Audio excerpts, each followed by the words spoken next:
Insta360 had exactly 1 day to enjoy the spotlight with the X6 because DJI has now officially launched the Osmo 360 II in China, and this is probably the most interesting 360 camera battle we've had in years.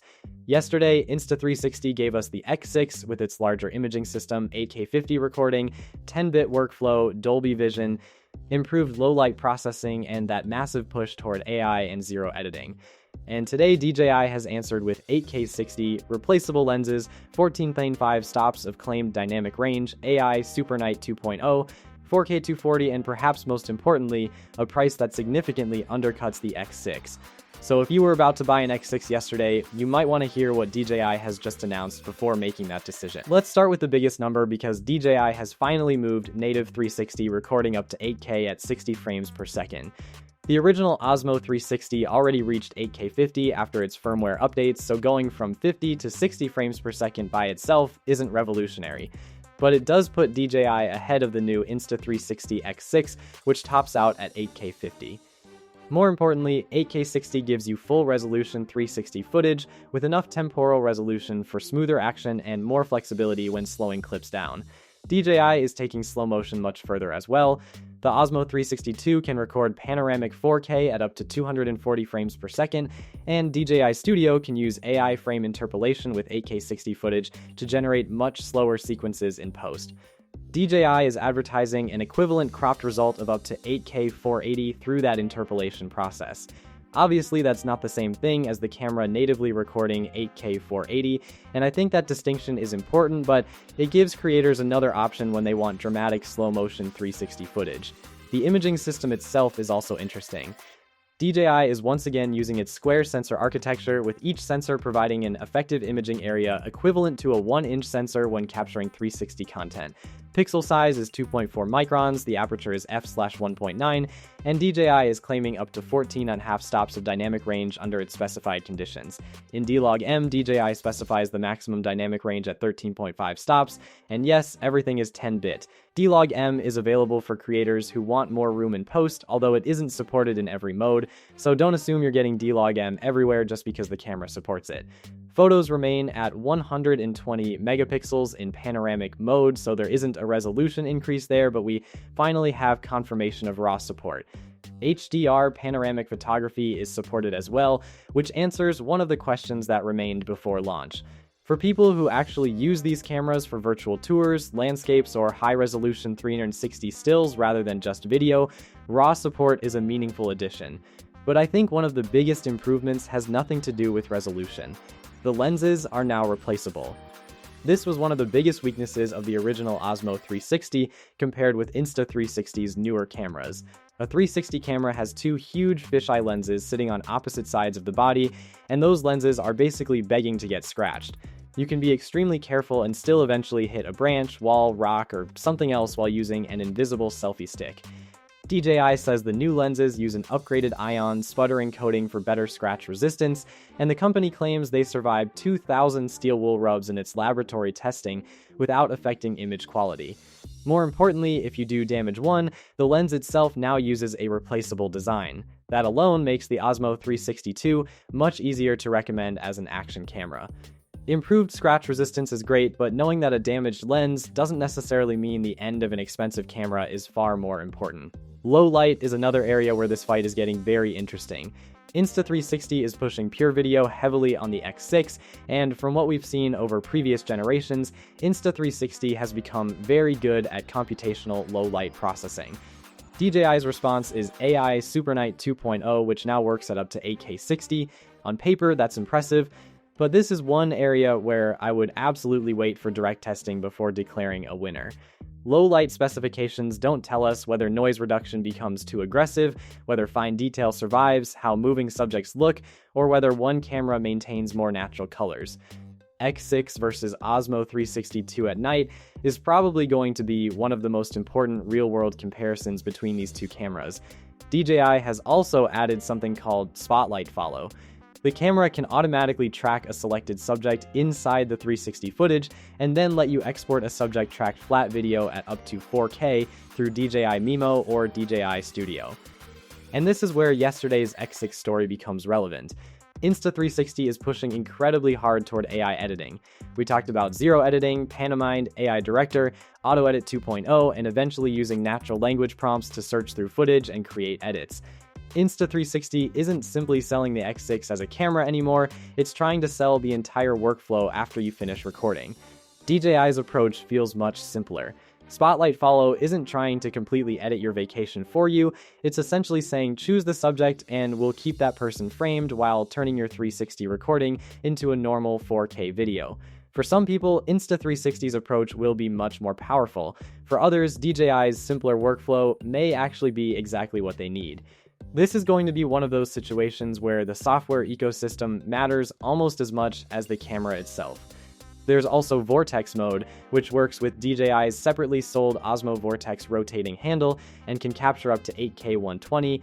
Timelapse goes all the way to 16K, although there's an important limitation here. 16K timelapse files need to be exported through DJI Studio. The Mimo app can preview them, but it isn't the complete export workflow. Maximum normal video bitrate has increased to 220 megabits per second, while the 16K timelapse mode can reach much higher. So DJI clearly isn't treating this as simply a minor lens update. The camera itself weighs 183 grams and measures roughly 61 by 36 by 81 millimeters. You get a 2-inch touchscreen rated at 800 nits, 4 microphones with wind noise reduction, NFC for quicker connection with DJI Mimo, and DJI's dual-direction quick-release mounting system alongside a traditional 1/4-inch thread. And DJI continues to have an advantage if you're already inside its audio ecosystem. Osmo Audio allows compatible DJI microphones, including the newer Mic 3 and Mic Mini 2, to work directly with the camera. So for vloggers and creators already carrying DJI microphones, you can potentially keep the setup extremely compact without attaching a traditional receiver. Water resistance is IP68, with the camera rated down to 10 meters without a housing. DJI does make an invisible waterproof case that takes that to 50 meters. But there's an important detail. DJI itself notes that shooting underwater without the case isn't recommended if you care about proper 360 imaging, because the fisheye optics behave differently underwater and can create distortion. So 10-meter waterproofing is great for protection and certain situations, but serious underwater 360 shooting is still something I'd do with the proper case. Storage is another area where DJI is being generous. You get 128 gigabytes internally, with around 105 gigabytes available to the user, and there's still microSD expansion up to 1 terabyte. Compare that with the X6's much smaller available internal storage, and DJI has a pretty obvious practical advantage here, if you forget your card or fill it unexpectedly. Having more than 100 gigabytes available inside the camera can genuinely save a shoot.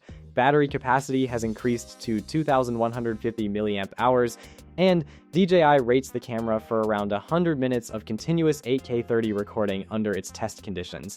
It can charge to 80% in about 22 minutes using a compatible 30-watt or higher PD charger. There's also a battery extension rod that can add up to another 180 minutes. So far then, the Osmo 360 sounds very competitive. But now we need to talk about the number that could cause the biggest problem for Insta360. Price: DJI has listed the Osmo 360 in Hong Kong starting at HKD 3,899, that's roughly $499 US at direct conversion. The Adventure Combo is AKD 4,699 or roughly $599. Now compare that with the Insta360 X6 at $699.99 in the United States. Obviously, direct currency conversions don't tell us exactly what DJI will charge in every international market. Taxes, regional pricing, and bundles can change the equation significantly. But the positioning is obvious. In the markets where both cameras are officially sold, DJI appears determined to undercut the X6. And that's potentially a serious problem for Insta360 because we're not talking about a cheap camera with obviously inferior specifications. DJI is giving you 8K 60 versus 8K 50 on the X6. Both are playing in the larger sensor class 360 space, both now have replaceable lenses, both have 10-bit workflows, both are heavily focused on low light, both have advanced stabilization and subject tracking, and DJI is giving you more than 100 gigabytes of usable internal storage. Meanwhile, Insta360 has some very real advantages of its own. Its software ecosystem is far more mature, specifically around 360 content, and the X6 is pushing AI editing much harder. Zero editing could become incredibly useful for people who hate spending time reframing footage. Insta360 is also pushing pure video, Dolby Vision, and its broader cloud workflow, and the company has years of experience building an ecosystem specifically around consumer 360 cameras. So I don't think you can look at 8K 60 versus 8K 50 and simply declare DJI the winner. The bigger difference may actually be philosophy.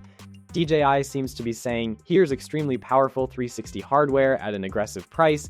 Insta360 seems to be saying, here's the camera, but also an entire ecosystem designed to make 360 footage easier to actually use. And then we arrive at the giant elephant in the room, America. The X6 is officially available in the United States. The Osmo 360 currently is not. That's a massive distinction. A $499 equivalent DJI camera doesn't help an American buyer very much if DJI can't officially put it on US shelves. The X6 may be $200 more expensive on paper, but American customers can actually purchase it through normal official channels with the expected retail experience and support, and given everything happening around DJI and the FCC. I would not buy the Osmo 360 from an importer in the United States, assuming that an official American launch will eventually happen. Until DJI actually announces US availability, treat it as unavailable officially in that market. Outside the United States, however, this battle could look completely different. The Osmo Pocket 4P followed a staged release strategy, launching first in China before expanding to additional international markets later. So it's entirely possible that DJI follows a similar pattern here. But until DJI announces those markets, exact dates, and prices, I wouldn't treat any specific global launch date as confirmed. And that's what makes the timing of this launch so fascinating. Insta360 launched the X6 on August 12. DJI answered with the Osmo 360 essentially immediately afterward. These aren't two products arriving months apart and vaguely competing with each other, they are going head-to-head, and competition like this is exactly what the 360 market needed. Insta360 dominated this category for years because there simply wasn't another company putting this level of pressure on it. Now DJI is forcing Insta360 to improve imaging hardware, while Insta360's software advantage is forcing DJI to think much harder about editing and workflow. For consumers, that's fantastic. But if I had to choose today, I wouldn't make that decision from the spec sheet alone. If you're in the United States, the X6 is currently the straightforward option because you can officially buy it. And if you value Insta360's mature editing tools, pure video, zero editing, and the broader Insta360 ecosystem, paying more may make sense. But if you're somewhere that eventually gets official Osmo 360 availability and DJI maintains anything close to this aggressive launch pricing, then the decision becomes much harder. Because around $500 equivalent for 8K 60, 10-bit color, replaceable lenses, 120 megapixel raw photography, AI Super Night 2.0, 4K 240, more than 100 gigabytes of usable internal storage, and DJI's existing accessory ecosystem is extremely aggressive. The first Osmo 360 proved DJI could compete in this category. The Osmo 360 looks like DJI has now figured out exactly where the weaknesses were: replaceable lenses, higher frame rates, better low light, improved subject tracking, and a few quality of life improvements. Rather than reinventing the entire camera, DJI has attacked the areas that mattered. But I also wouldn't rush to call the X6 overpriced simply because DJI's converted launch price is lower. We still need proper side-by-side footage, we need to compare stitching, we need low-light tests, we need to see which camera handles moving subjects better, we need to compare D-Log-M against Insta360's 10-bit workflow, and most importantly, we need to see whether Insta360's software advantage is worth paying for. Because this time, the winner of the 360 camera battle may not be decided by resolution. It might come down to something much simpler. DJI is trying to give you more camera for your money, while Insta360 is trying to save you more time after you've shot the footage. And now I want to know what you would choose, if both cameras were officially available where you live. And the Osmo 360 really ended up around $200 cheaper than the X6, would Insta360's software, pure video, and zero editing still convince you to buy the X6? Or has DJI just made the Osmo 360 the obvious choice? Let me know below, because now that both cameras are finally official, this comparison has become a lot more interesting.